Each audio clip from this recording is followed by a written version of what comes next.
Everyone, good morning. কেমন আছো?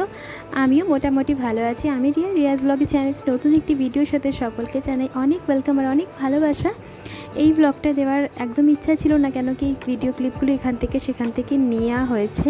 Actually এই ভিডিওটা করা বা ব্লগটা ছাড়া আমার ইউটিউবে এখানে আমার আর আমার যে ছোটোবেলার বেস্ট ফ্রেন্ড, মানে যাকে বলে আমার বোন, ওর সাথে আমার কিছু মেমোরি আছে। তো হয়তো কোনোভাবে ফোনের থেকে ডিলিট হয়ে যেতে পারে, কিন্তু এখান থেকে ডিলিট হবে না। তার জন্য আমি ভাবলাম এই ক্লিপগুলো আমি তুলে রাখি আর আমার ইউটিউব চ্যানেলে দিয়ে রাখি, যাতে কখনও ওর কথা মনে পড়লে আমি এখান থেকে ওকে একটু দেখতে পারবো। তো ঘড়িতে বাজে এখন 10:30। আমি একটু রেডি হচ্ছিলাম। আমি আর বৌদি প্রচুর কিছু টেস্ট করাতে আমরা নিয়ে যাবো। আর পেছনের ব্যাকগ্রাউন্ডটাকে ইগনোর করো, পেছনের অবস্থা খুবই খারাপ। প্রচুর দেখো বসে বসে হাত নড়াচ্ছে, যে ও সমস্ত কিছু এদিক থেকে ওইদিক, বিছনার চাদর মাদর মানে সব কিছু এদিক থেকে উলাট থেকে পালট করে দিয়েছে। আর আমার মুখ চোখ হয়তো দেখতে পাচ্ছ ফোলা ফোলা লাগছে। আমার এমনিতে প্রচণ্ড অ্যালার্জি, 2 দিন ধরে এতটা অ্যালার্জিতে চাপ দিয়েছে, হ্যাচি দিতে দিতে দিতে আমার চোখ মুখ ফুলে গেছে। আর মানে জানি না কেন চোখটা প্রচণ্ড লাল হয়েছে। আমার প্রচণ্ড অ্যালার্জি, আমার মাঝে মাঝে এরকম মাঝে মাঝে অ্যালার্জি না জাগ্রত হয়ে ওঠে। তো এদিকে আমি চুলটা বিনুনি করছিলাম, কেন কি আমার না চুল ছেড়ে যেতে সত্যি কথা আমার ভালো একদমই লাগে না। এতটা আমার অভ্যাস হয়ে গেছে, চুলে হয় না। এখন তো আমার কম্পালসারি খোপার অনেক দিন বাদে যদি ইচ্ছা হয় তো বিনুনি করি, না হয় খোপা হচ্ছে আমার চিরসাথী। তো আর কি রেডি হবে, যে সেটা নর্মাল কুর্তি আর একটা ল্যাগি পরলাম, আর কানে ছোটো ছোটো ইয়ারিং, হাতে একটা ওয়াচ আর নর্মাল ক্লিপ, এই চুলটা বিনুনি করে চলে গেলাম। দেখো মুখটা কেমন ফোলা ফোলা, চোখগুলো বেশি ফোলা ফোলা লাগছে। এইটা কিন্তু আমি বাড়ি চলে এসেছিলাম। বাড়ি এসে খাওয়া দাওয়া করে দুপুর 3টে নাগাদ আমার বেস্ট ফ্রেন্ডের পাড়াতে গেছিলাম। তো ভিডিও করতে না কেমন একটা লাগছিলো, ওখানে আমার সবাই চেনে, সবাই জিজ্ঞেস করছে কবে এসছে না এসছে। তো ওর সাথে আমি একটু যাবো বাজারে, ও চলে যাবে শ্বশুর বাড়ি, তো আমিও আমার বাড়িতেই থাকবো বা আমিও কলকাতায় চলে আসবো। তার জন্য আমরা এক অপরকে গিফট করবো। তো ওকে আমি বলিনি জন্য কিছু কিনতে যাচ্ছি, সেটা নিয়ে তোমাকে দেখাবো পরে। তো আমরা প্রথমে গেছিলাম একটা স্মার্ট পয়েন্টে, বলতে যাকে বলে বিগ বাজার।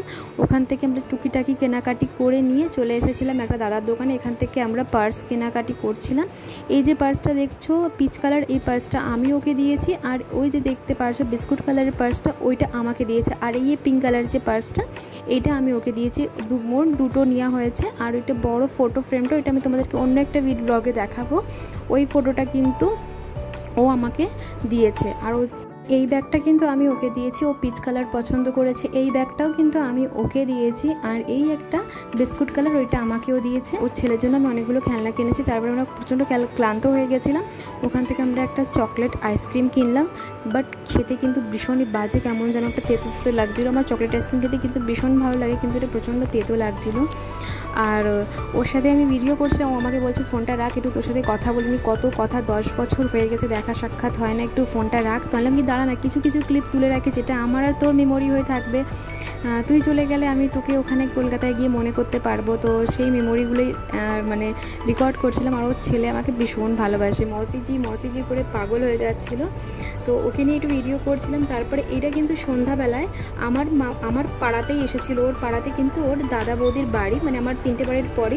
তো আমাকে বললো তুই শিগগিরই আয়, আমি বৌদির বাড়িতে এসেছি। তো আমি নাইটি পরা অবস্থাতেই চলে গেছিলাম। তো আমি গেছি, ওর বৌদি অনেক কিছু বানিয়েছিল, ইডলি ধোসা, তারপরে এটা ছোলার ডালের কচুরি। তাই ও আমাকে খাইয়ে দিচ্ছিলো। আছে দাঁড়া আমি তোকে খাইয়ে দিই, কত বছর খাওয়ানো হয়নি এক অপরকে। সেই ছোটোবেলায় স্কুলে আমরা এক অপরকে খাওয়াতাম। বছর পরে ওর সাথে আমার আবার দেখা, তার জন্য আমরা এক অপরকে খাইয়ে দিচ্ছিলাম।